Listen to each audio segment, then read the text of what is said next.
Okay, thank you. Okay, so I sent my text out this week. And so we're going to talk about, we're over here in the book of Ruth. I think I forgot to send you a text. We're in the book of Ruth, and which we've been in. We're gonna read through these verses 6 through, I guess, 9 or 10. I've got all those verses on the board right there. And the question that we're gonna ask, and Katie said that, do you think that you can figure out the mind of the woman? I said, no, I don't think I can figure that out. I don't think anybody can figure that out. But we're going to talk about three reasons that I saw that maybe Naomi did not want her daughters-in-law to return with her, right? Just three different things. And I don't know really which one is the truth, but we're going to look at them in our life and just kind of different aspects of our life and how that plays into our life and what we're doing. Okay. So that's what we're going to kind of talk about now. As we look at this over in Ruth chapter 1, where we were at last week, and what she made the choice as she is over there. Her two boys have died. Her husband has died, right? That's Ruth, and you're down in verse 4. They've been there 10 years. The kids have died. The husband has died. So she makes a decision that she's going to get up and she's going to leave, right? And the question that we asked last week was, did she make the decision for the right reasons? Did she make the decision for the right reasons? And what I posed last week was, she is in a foreign nation with foreign people, right? Not in the right place. So she made a decision that I'm going to stand up and I'm going to go back because I've heard that the Lord is blessing again in Bethlehem. So I'm going to stand up and I'm going to head back to Bethlehem, right? Because I've heard that. Now, we talked about that. It's sad to hear what God says and see how God is blessing other people and look at our life and say, I'm not in the right place. I'm not in the right situation. I'm not in the right mindset. I wish that I could be blessed, but I'm not where I need to be. So the Lord can't bless me necessarily where I'm at right now. But it's good that she did step up and say, you know what? I recognize that I'm not in the right place, right? And is that not the first step that we need to do in our life? We recognize that, hey, man, I've been walking, whatever that looks like in our life. I don't know what that looks like in your life, but recognizing the condition that we're at. Are we strong enough, big enough, courageous enough, confident enough that we can recognize that, hey, Lord, I'm not in the right place. I want to take a step and get back to where you want me to be, right? That's the first step. Whether I do that for the right reasons or not, you gotta look at her and what was the reason that turned her to do that? Why did she decide that she was going to do that? What went on in her life right before this? As you read it right there in Ruth 1, and you're talking about, then both Mahlon and Chilion also died. Who else had already died? Her husband had died. So the woman survived her two sons and her husband, man. She's mourning. She's a widow. She's alone. She's in a foreign territory. She's like, man, the choices that were made in my life, whether I made the choices, whether I went along with the choices, whatever that was, I am now in a place that I don't want to be. And I'm recognizing that I'm not in the right place. So I'm going to stand up and I'm going to say, you know what? Even in, and it has to be, is it a humbling experience when I decide that I'm not where God wants me to be? And I'm out here in the pucker brush and I'm doing stupid stuff. And I'm like, man, Lord, this is not, and I decide to make a decision that I'm going to turn and I'm going to get back on that track. And I've got to go to some people and say, hey man, I've messed this thing up. I'm not doing what I should be doing. I'm living in, and I'm going back. That's the first step. Now I may do it because I'm down and I'm beaten. I'm at the bottom of the rung. I'm like, I've got nowhere else to go except to go back to God. Will the Lord bring us there?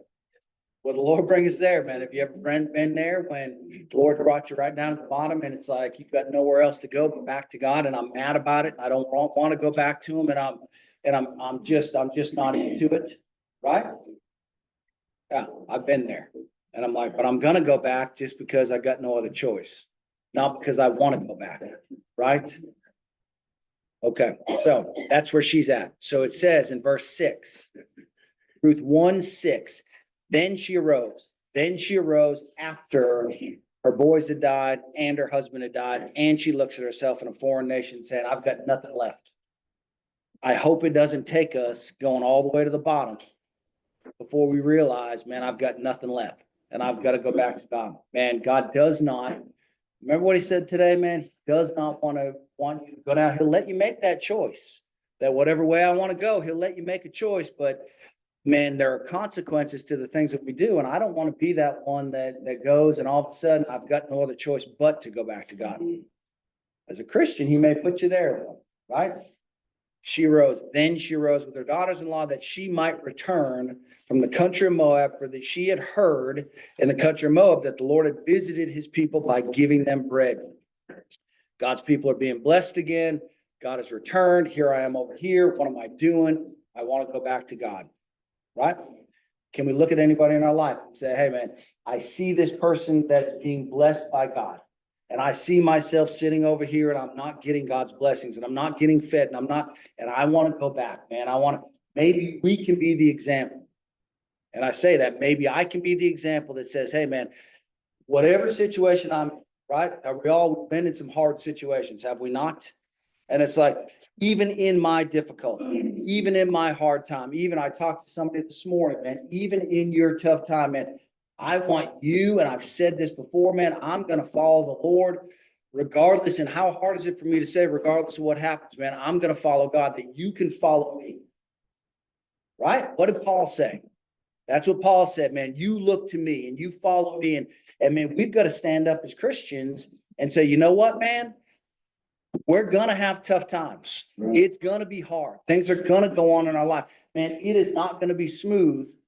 But man, regardless of what happens, man, I am going to follow God. And I'm not going to, just because of society, my circumstances, my health, my finances, my family, my whatever, I'm going to turn around and say, you know what, God, I'm going to leave you. No, that's the worst thing that we can do, man. Step up and lead somebody so that they can follow God by our example. Right? That's a good word, man. And she's like, I see these people there and I'm going back to them because I see they're being blessed and I want to go back to them. I don't want to be the one looking at you saying, I'm going to follow because of this one. I want you to look to me and say, I'm going to follow because of him.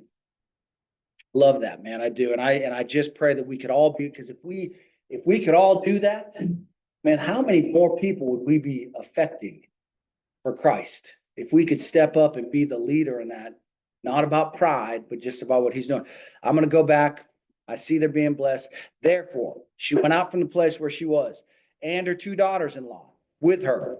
They went on the way to return to the land of Judah. So I think they stood up, right? They said, hey, man, our husbands are dead. You know, here's our mother-in-law. She's going back home. We're going to go with her, right? That's a good thing, wouldn't you think? Yeah, man. I mean, that's a really good thing. But what does Naomi do? This is what I can't, she says, man, look, don't follow me. I want the blessing of going back, but I don't want you to come back with me. What's up with that? That was the question that we asked, right? Why did she say they went up and they went to return to the way of the land of Judah? Naomi said to her daughters-in-law, go return each to her mother's house. The Lord deal kindly with you as you have dealt with the dead and with me. The Lord grant that you may find rest, each in the house of his husband. What do we think about that?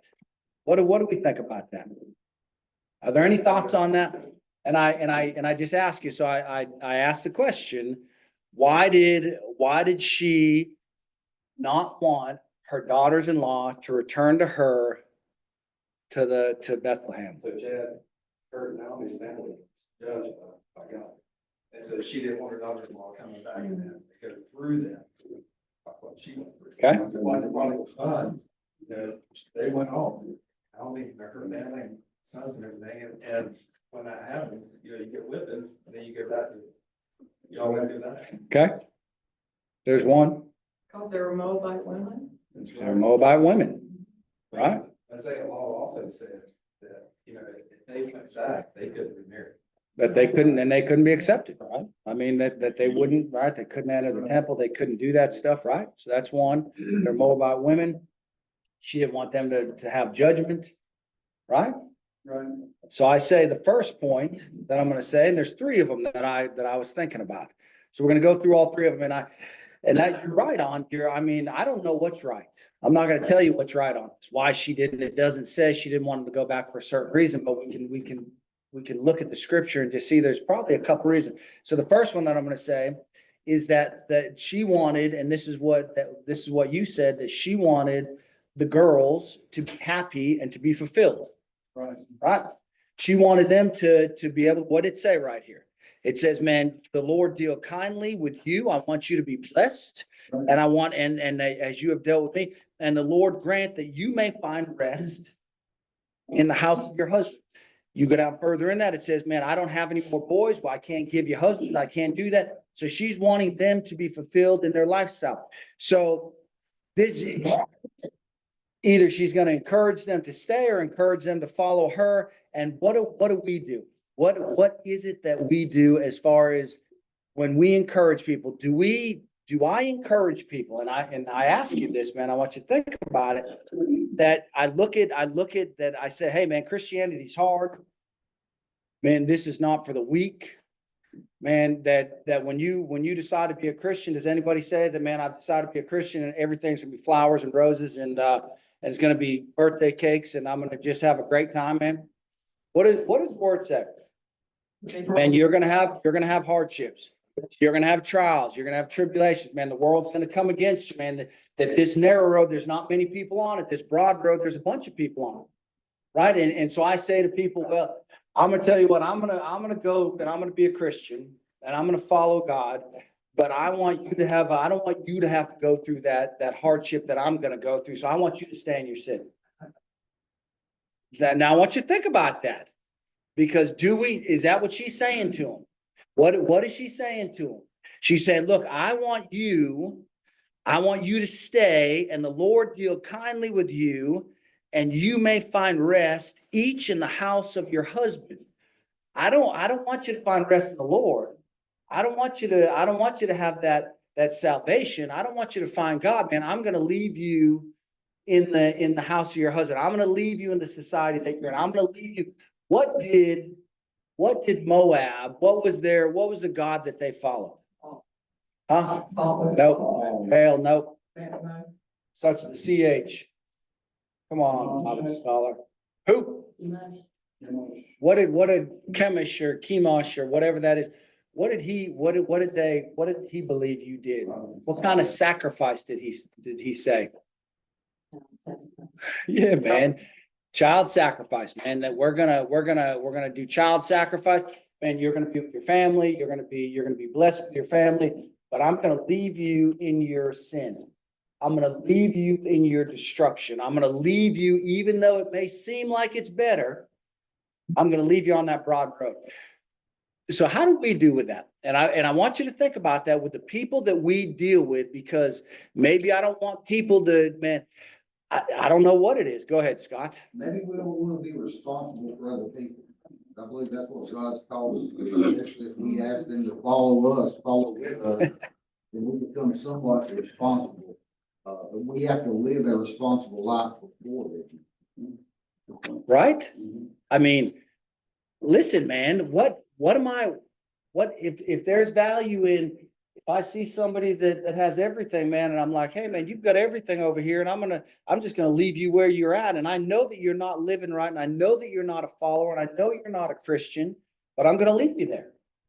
Is that what she's saying? I mean, and you can look at that any way you want to look at it, but that's what she's saying. She said, I want you to find pleasure in your father's house. And I want you to find husbands, man, because I can't have any more boys. My boys are dead, and I want you to be fulfilled in your life. Right? You got something there, Lord? I was just thinking about. He's just letting them make the choice. I mean, Yeah. could you imagine somebody just saying, you know, you need to come with me because this is what your country's like, and this is what you do. Like, she's never been a negative person at all. Nope. She's just saying, this is your family, there's your family. But really, it's just a choice. If she'd have gone the other way, I don't know if it could have happened the same way. But no different than what God does with us. You have a choice. So when you look at it, what does it say right here? Go return each to your mother's house. She's not saying that I'm giving you a choice, that, hey, you can come with me and I'm going to follow God. Or you can go back to your mother's house and you can be with them. What she's saying is, I want you to return. And if you go down in there and you look, she gets fired up because they actually do follow. Right? So it's not necessarily that she's giving them, she's telling them one way or the other. She's not taking a stand. She's saying, look, I want you to go back there. I'm going. And I think that when I look at people, and I think that the enemy talks to us and he's like, that person's not living the way they need to be living. They're not doing what they need to be doing. That you have a word from them that you need to give them to follow God. And he says, but the enemy says to me, no, Chad, that's too, man, you don't want to upset anybody. You don't want to that you're going to have to humble yourself to say that.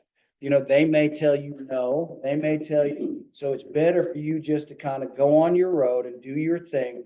And I think that if you look at our society, what do we know about Christians? And I'm not saying all Christians. I'm saying, what do we know about Christians in general? A lot of times, man, even at your work, they can't tell you're a Christian. Am I right? Wow. I mean, even at my family, man, even sometimes your family doesn't know you're a Christian. Right? We got these secret agent Christians that are in this thing, man. I'm a Christian, but don't tell anybody. Chad, I was just thinking about that with grown children.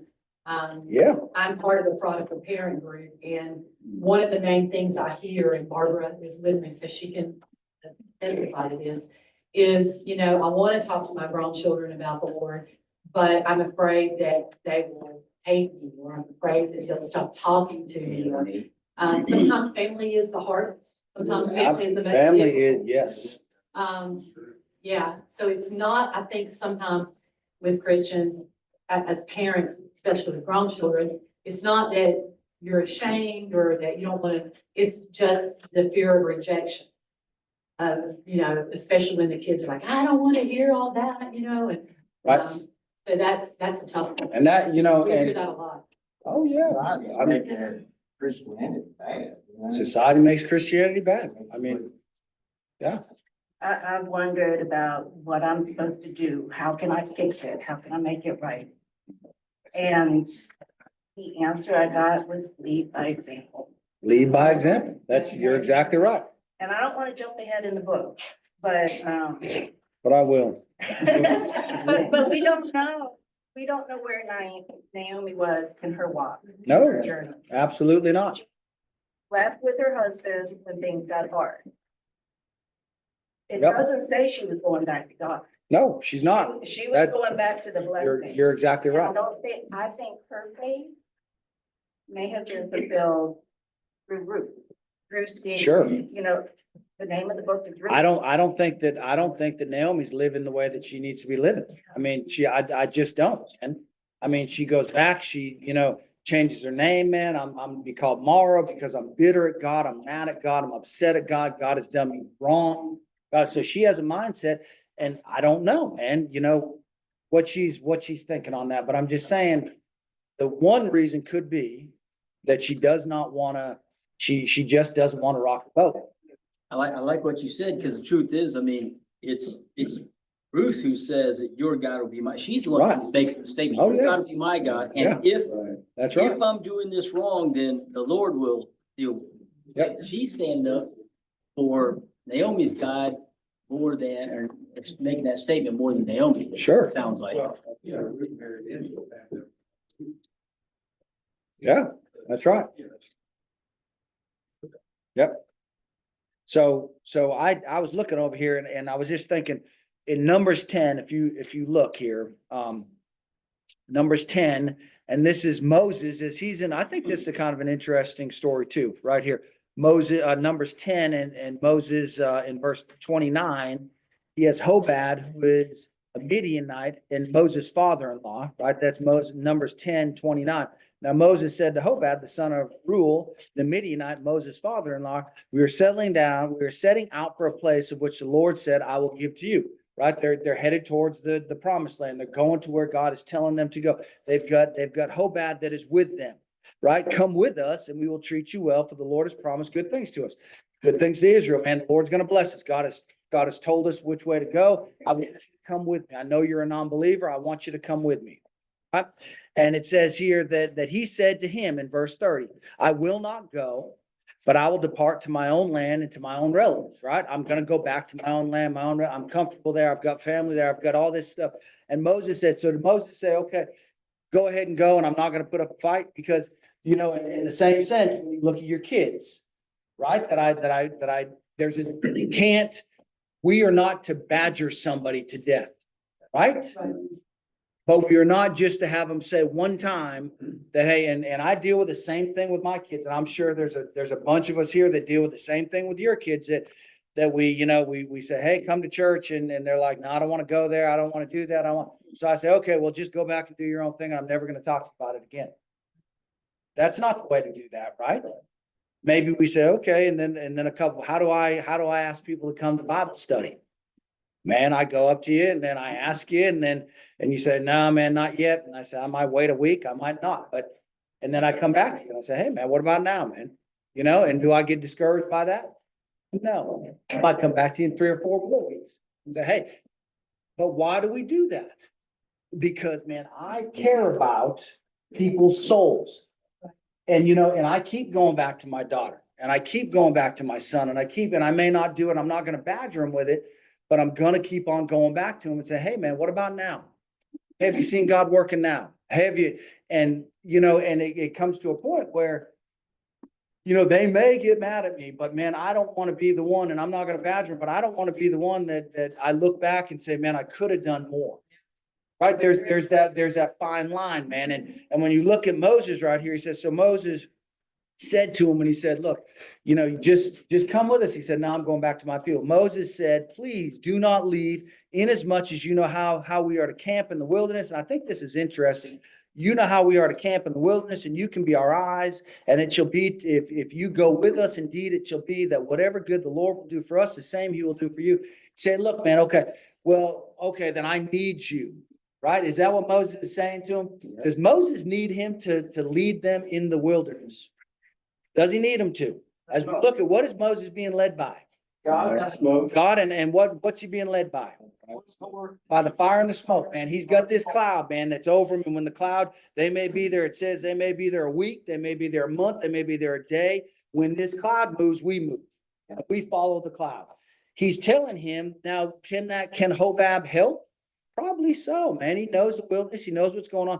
But is that the reason? No, Moses is saying, look, I want you to come because I care about you, man. I want God to do something in your life as well. And I have it on my heart that, you know, we can't give up as easily as we give up. Sure. Correct? Yeah. That Naomi says, oh, well, okay, man, you go return and I'll see you later. And I'm headed home and you go to your way and we're good. Right? I've done that, man. Yes, Scott. Moses wanted them to truly experience the goodness of God. Yes. And Naomi at this point didn't care. And she's not experiencing it. Her heart's not right. She's looking for the blessing, not for the, yes, Mike. I don't think that's the proper take. I think that Okay. Naomi was thinking about, like someone said, they're going back to Judah, the land of Judah. Yep. The Moabites are not welcome here. Right. So there could be racial problems. Sure. So she's thinking about her daughter, she's thinking about the provision and protection, she's talking about husbands, go back to your husbands. Yep. And he also says, the Lord deal kindly with you. Yep. She's blessing them. If she was bitter, and she's confused. And I don't think she's bitter. I don't think she's bitter. She's confused. She doesn't want them to be swept up in that confusion. She doesn't have anything to offer her daughters. She knows that where they are is probably the best place for them. It doesn't mean she doesn't care about them. No. She says, "The Lord deal kindly with you." That word kindly means covenant love. I think she does care about it. God to bring covenant to them. Yep. Now, God did that with Ruth, didn't he? Yep. She was a Moabite. But she's Back in the land of cares for Bethlehem. people because they said Right. they wept They kissed and they wept. They did. Emotion is being shared. So Yep. Naomi's not cutting herself loose. She's saying, listen, I've got a lot of problems. I don't know what's going on. You're Right. better off here. I Yep. love you. I think this is best for you. I think that's Yep. what we want to understand. And I think that we have a mindset that is not always right. Because God can bless even in my mess, That's exactly right. right? And so, and I'm telling you that I'm gonna, yes, that's one point right there, right? That she wants them to be blessed. I do believe that. I think that she is in her heart, wants them to be blessed. And I think we do the same thing in our life. That we want our family to be happy. I want my family to be good. I want my family to be taken care of. And so I'm just gonna kind of let you do your thing and I'm gonna do my thing. But if we Right. truly believe our way is right, That's right. we don't stop. We don't stop. That's right. And she's not in the right mindset. You gotta understand it. She is not in the right mindset. Right? And we are not always in the right mindset either. Right? No. And then getting in the right. So that's number one. So the second one that I came up with, or I didn't, this is that she didn't want the people in Bethlehem to know what she was involved in. Right? So let's explore that one. She's over there. She left, right? She's lost her son. She's lost her husband. I don't want to bring this baggage home with me.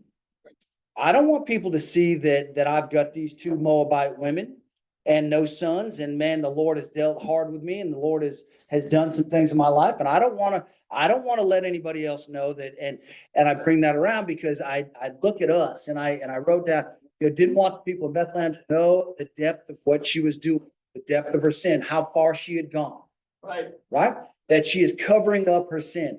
Now that's just because I don't know. I mean, she's not going to bring them. And she said, look, you stay here because I don't want people to see what I'm into. Now, you can't prove that's not right. You can't prove it is right. No. And I'm going to say, and so I'm going to look over here, Proverbs, so let's bring it back around to us. Now, Bring people home, my family, my dad was a pastor, and I knew how bad we'd been partying or doing whatever, so I was scared to bring them in, because I'm like, what if they tell my dad, or what if they slip up and say something, and then I'm. that's right. Broke. And I don't necessarily, right? And I think you look at your life and I look at my life and man, we all look good here, right? Man, all y'all look good. Most of you. I'm not gonna say all you. But man, how do we know what is going on in your life? Right? And the devil is talking to me on one of my shoulders and he said, Chad, you don't want to let people know you're man, you're teaching, you're doing this, you're involved, man, you look good, and hang on, that's what the devil told me. That was the devil. Anyway. Father lies, man. Don't miss my point, man. That he's telling me, look, man, you're doing okay. You don't need to, that thing that's in your life that, man, you're looking good right where you're at, man. Nobody knows about that. Just keep that there. You keep doing your thing and you're okay. Right. And when you look at her and she's leaving that, and this is just another take. She's leaving that sin over there. And she's saying, I don't want to deal with that. I don't want people to know that. So I'm just going to not talk about that. And I think that the devil says to us a lot of times, you know what you're living like, but people don't really need to know about that. And what I'm going to say about that is that when you look at this Proverbs 28, and we're going to look here, okay? We look at Proverbs 28, and then we're going to go to a couple scriptures because that is, man, Proverbs 28, he who covers his sin will not prosper. 13. Okay? So verse 13, sorry. He who covers his sin will not prosper. Right? Right. But whoever confesses and forsakes them will have mercy. Now go back over here to Numbers, and we're going to read over here Numbers 32. And in Numbers 32, we're going to read verse 23. And Numbers 32:23, and it says down here, it says, and this is the Lord, this is Moses, and he's talking about the children crossing over the Jordan, taking the promised land, and they're gonna do that. And you have this tribe, right? The children of Reuben, right? They had all this livestock. They want to stay on this side of the Jordan. They don't want to cross over. And he's saying, why should they have to go and fight and take all this territory, and you're going to lounge out over here on this side of Jordan? That's just not fair, man. No, you're not going to do that. And so he says over in Moses is talking to him, he said, look, they said, look, we'll build our places over here and we'll do that. And then we'll go across the Jordan and we'll fight and we'll conquer these things and we'll take these and we'll do what you call us to do. And then we'll come back to our place. And Moses says to them in verse 20, he says, then Moses said to them, if you do this thing, if you arm yourselves before the Lord for war, and all your armed men cross over the Jordan before the Lord until he has driven out his enemies from before him, and the land is subdued before the Lord, then afterwards you may return and be blameless before the Lord and before Israel, and this shall be your possession before the Lord. But if you do not do so, now take note, you have sinned against the Lord. Be sure your sin will find you out. Yeah. You ever heard that? People will tell you that that's not a biblical thing. Right? That's just, hey, man, your sin's gonna find you out. That's just kind of a catchphrase. Let me tell you what, man, and you can look at people and I wonder, man, why is this person being so blessed, man? And why, these people are underhanded. They're doing things they shouldn't be doing. And man, they're just blessed. And man, God, I'm over here doing what's right. And man, I'm getting hammered over here. Man, let me tell you, man, your sin will find you out, right? You're not going to live in that and be a Christian. Your sin will find you out. Correct? So what I want to say is when I look at that and I'm talking about that they are over there and she doesn't want her sin to find her out. She doesn't want to do that. When we look at this 1 John 1:8, what does that say? And this is for all of us, because that is a lie of the devil, man, that you can't go back. That you can't go back. And 1 John 1:8 says, and this is for all of us right here. If we say we have no sin. Okay? Anybody want to raise a hand on that one? I surely don't want to raise my hand on that. But we act like, what'd he say? I don't know where I heard this today, but if we say we have no sin, do we act like we have no sin? It's a good question, man. I mean, if you're stupid, like Dennis is pretty open about that. Like, man, I've got, right? Do I come up here and act like I've got no sin? No, you confessed it. No, man, I've got all kinds of stuff, man. I do stuff every week. I got to come up here and confess. If you say you have no sin, you deceive yourself. Do you think that you have no sin? And I'm trying to hide that, and I'm trying to act a part. I'm trying to be a part. Man, if you say you have no sin, you deceive yourself, and the truth is not in you. Right? If we confess our sin, and I'm trying to say, man, if Naomi goes back and says, man, I've screwed this thing up, because even though where Mike is saying that the Moabite women weren't welcome, what happened with Ruth? Did they welcome her? Oh, yeah. Sure, they welcomed her. Do we know when I say I don't want to bring you into my mess, man, because I know how people are going to act, or I know how things, man, we don't know what's going to happen. Right? If we say we have no sin, but if we confess it and say, you know what, man, and she comes back and she says, Lord, I'm going to humble myself and I screwed this thing up. And man, going to your kids or going to your wife, going to that person at work and saying, I acted this way and I'm sorry. Anybody sees me in the gym, you've seen me do it, man. I've done it. Or on the road I do it all the time, man. I'm like, man, my kids, my wife, I'm like, man, I'm not going to do it. If we confess our sins, he is faithful and just to forgive us our sins and to cleanse us. That is a step that we need to take. That I need to confess my sin. And I need to say, and I'm not looking at anybody when I'm looking around. I'm just saying we need to confess our sin and say, Lord, I've messed some things up, man. And I need to change some things in my life. And I want to get back right with you. Right? If Naomi would have done that, man, it might have been better. We confess our sins. He is faithful to cleanse us from all unrighteousness. If we say that we have not sinned, man, why do we act like we have no sin? Why do we want the world to see that I have no sin and that I'm a Christian and I'm holier than thou? I'm good and Stupid, man. That's detestable, people. That's stupid to do that. But we do it, man. We make him a liar and his word is not in us. And then then look over here at Hebrews. Let's look at Hebrews 10. And I love the progression of this. So we all have sin, right? We all have sin in our life. The devil will tell us, don't confess it, don't say it, don't act it, just keep doing it. Just keep it hidden, right? And then you get over to Hebrews 10 and 11. And it says every priest, and this is, okay, although we all have sin, we have what? We have a sacrifice for our sin. Right. Man, and it says every priest, this is Hebrews 10, 11, every priest stands ministering daily, offering repeatedly the same sacrifices, which can never take away sins. You know, the priest stands. Why?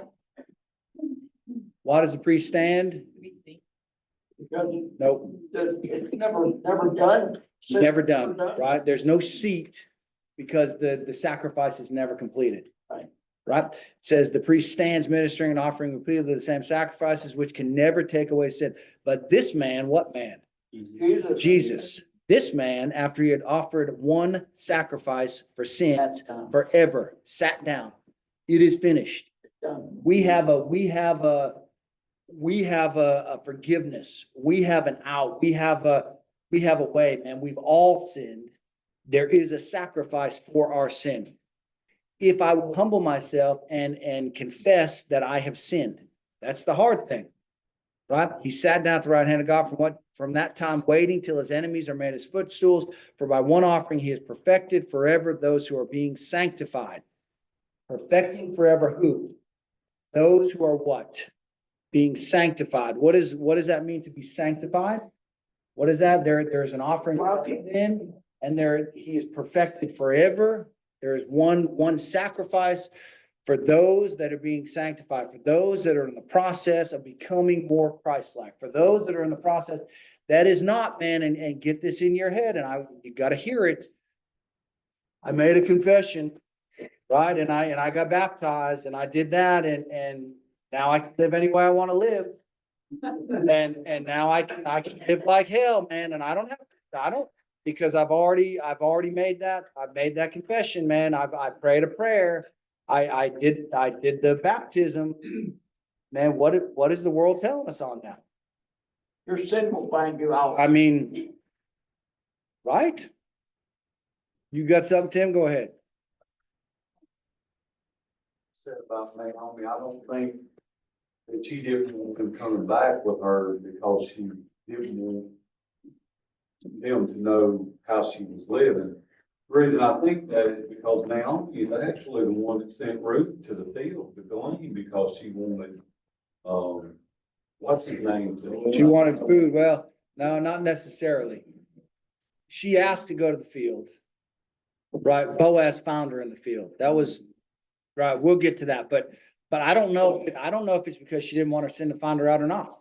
I'm just saying this is just another thing. And I'm just saying to us that we need to be careful that we don't hide our sin.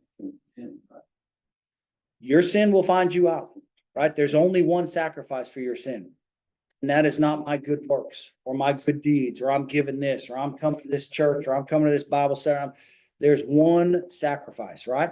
So, and once you have that sacrifice, that is Christ, then you are clean. You are forgiven.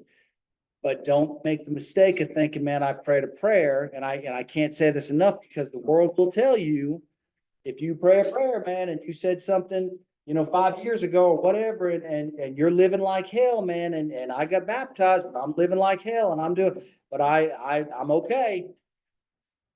Check yourself. Your sin will find you out. Yes, Scott. We were reading, in our class earlier, 1 Corinthians 15. It says, Paul talking about now make known to you, brethren, the gospel which we preach to you, which you received, which you also stand, which you are saved. If That's you it. hold fast to the words I preached to you, unless you believed in vain. That's good, man. If you hold fast. If you Okay. So let me tell you, does that mean then, and this is just going on the same line. So we're all sinners, right? There is a sacrifice for my sins, which is Christ. if I am in the process of being sanctified, if I'm holding true to that, if I am really following Christ. So does that mean that I never have to do anything again? And I want to go over here to John 13. I love this. I love John 13, and we're going to go to 9 and 10, okay? And this is Jesus washing the feet. And this is an example, okay? This is an example for us.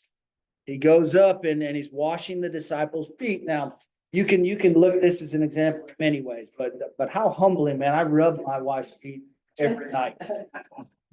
But if I rub her feet and I'm like, man, that is a stinky foot, man.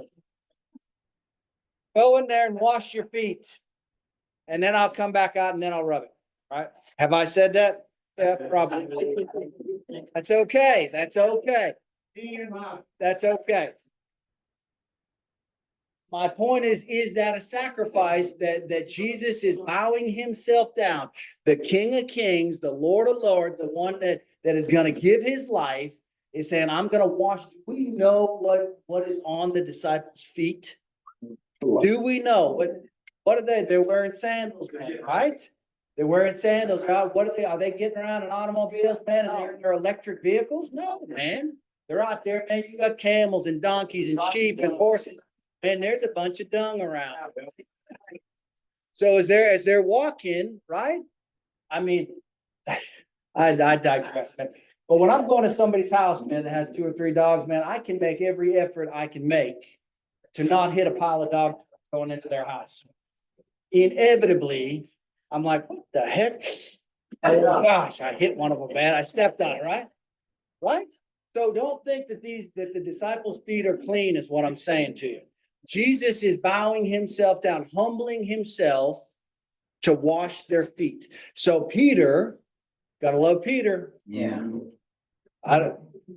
Peter's just like I am, or I'm just like Peter is, man, a knucklehead.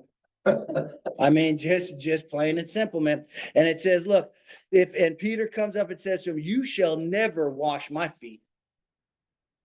You cocky rascal, man. You shall never wash. What? I don't. Okay. Anyway, he's trying to be humble, but he's not. Yeah. I mean, right? Okay. But anyway, you shall never. That's a proud humility. I'm just gonna say, man, he's being humble, but he's also saying, man, you're not. Anyway, that's not my point.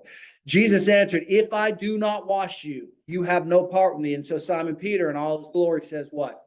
Well, Lord, then wash me all, right? I'm gonna go down here, I'm gonna take a bath, and I want you to scrub me down, man. That's what he says. And Jesus is like, man, you're missing the point. And he says to him, look, Simon Peter said, Lord, not my feet only, but also my hands and my head. And Jesus says to him, he who is bathed only needs to wash his feet. Now, when it talks to be completely clean, so we have salvation, right? We have Christ has saved us. Christ made the sacrifice. Christ gave it all for us. If I believe there is forgiveness of my sins, that does not mean that we are going to be righteous and holy. And man, I don't ever have to do anything else, man. I've got to come back and talk about this, evaluating ourselves and looking at my life and say, Lord, I know that, and even further as you get in your Christian walk, you do this more and more and more, right? Like when I first get saved, I think, man, I'm good, man. Everything's good. I'm saved. I'm good. Everything's good in my life. And as I learn more about the Bible, I learn more about what Christ is telling us, we realize what? And I'm dirty, man. And I'm telling you, and I see my sin, and I see that there's so much more that the closer I get to Christ, the further I feel away. If that makes sense. Yeah. That the more unworthy I feel. I'm telling you, man. And so he's saying, look, you're always going to be saved, but what you need to do, he's saying, only you're always saved, but your feet need to be washed. And so what is that a symbolism of? It's like you saying that you are, what was it? You are mine and you are a saved person, but you are going to make mistakes, and I don't need you to go and be baptized and get and rededicate everything again. Right. Just this sin that you keep going back to. That's what you need to. That's right. Reevaluate your life. You are not the sin. Is what he's trying to say. You're not the sin. The sin is on you. Wash the sin off of you. That's not who you are. That's right. It goes back to 1 John 1:8, if we confess our sins, straight Right. from justice. We go to church then. And that is, Yeah, but- and that's what we have a problem with. Right? I get saved and then I think, man, and I may be living right for a while. And then something goes on in my life. And do we all take a step back? Yeah. Do we all have times when I can look at my life and say, I'm not where I need to be? Right? I mean, and I need to do something about it. And that is when I humble myself and I said, man, I was proud in this and I don't want to, whatever, man. I don't want to go here. I don't want to do this because I don't want people to see that I've kind of messed it up. So I'm just going to quit doing this. I'm going to quit going to that. I'm going to quit seeing. And he said, no, man, just go to that thing and say, hey, man, I screwed this thing up. I need to humble myself and I need to wash that sin off. And then you get back right. And then you're gonna go again and you're gonna say, there's something else, man. I've been prideful on this, or I've done this, or I've done whatever, man. And I need to wash that off and get rid of it. The devil Right? says the devil's telling him you need to take a whole bath again. Yeah. And Jesus says, no, it's just your feet that's dirty. And the devil is telling us that, look, man, you're never gonna make it again, man. You're never gonna be able to be good enough to do that. So you might as well just quit altogether. Yeah. And Jesus is saying, look, man, all you got to do is wash the dirt off your feet, man. Wash the dust off of your life, man, and get back. I don't want any to perish, man. I want everybody to come to me. I want everybody to do that. And that's what he's saying there. And what she's saying, and you can look back in Ruth, and it's saying as you go down into verse, I guess, 8, 9, Naomi said, go and return. And then she says in verse 9, the Lord grant that you may find rest, each in the house of your husband. Now, is that, and this is still in that thing that we're talking about. The first reason was possibly that she wanted to be happy and she wanted to just be fulfilled and she wanted to get pleasure. The second one, she didn't want people to find out that she'd been living in a place and she has this unwanted fruit of what she'd been doing, right? And she said, I want you to just go have rest. And you look at Matthew 11, and what is Matthew 11? When we talk about, and I'm telling you, when we think about family or people in our lives or whatever, we want them to, do I want my family to be blessed? Do I want them to have rest? Do I want them do I want them to have peace? Yeah, man, I do. Do I want them to have peace in the lifestyle that they're living in just because maybe you have money or you have a job or you have a reputation and so I'm just going to let you live in that because that's okay? No, man, that's not okay, man, right? There is no rest. There is no hope. Look over here, Matthew 11, and you look at verse 28, come to me, right? Who's Jesus saying we need to come to? Where is the rest? The rest is with Christ. The rest is not my job. My rest is not my health. My rest is not my finances. My rest is not in whatever you want to put in there. Come to me. This is Jesus. Come to me, all you who labor and are heavy laden, and I will give you rest. Take my yoke upon you and learn from me. I am gentle and lowly in heart, and you will find rest for your souls. My yoke is easy, my burden is light. Man, we do not give up on the people in your life that are not living the way you want them to live. Do not give up on that friend or that family or that husband or that wife or that person. Man, continue to witness to them, continue to love on them, continue to show them Christ in your life, right? Because there is no other hope. There is no other rest. There is no other way, right? So that's okay. And then the third thing, holy moly. The third, and we could get into this next week. If y'all dare to come back, man.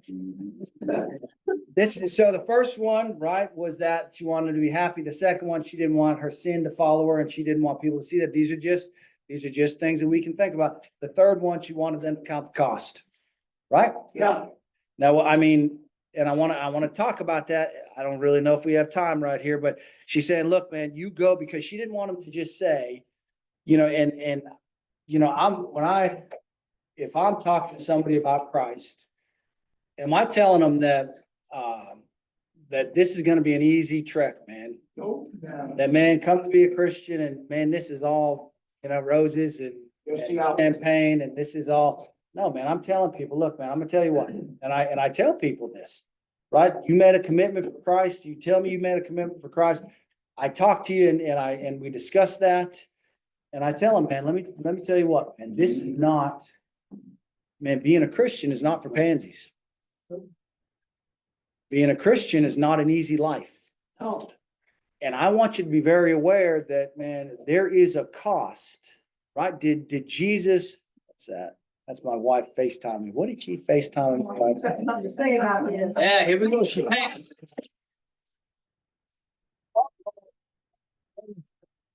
Nobody saw that.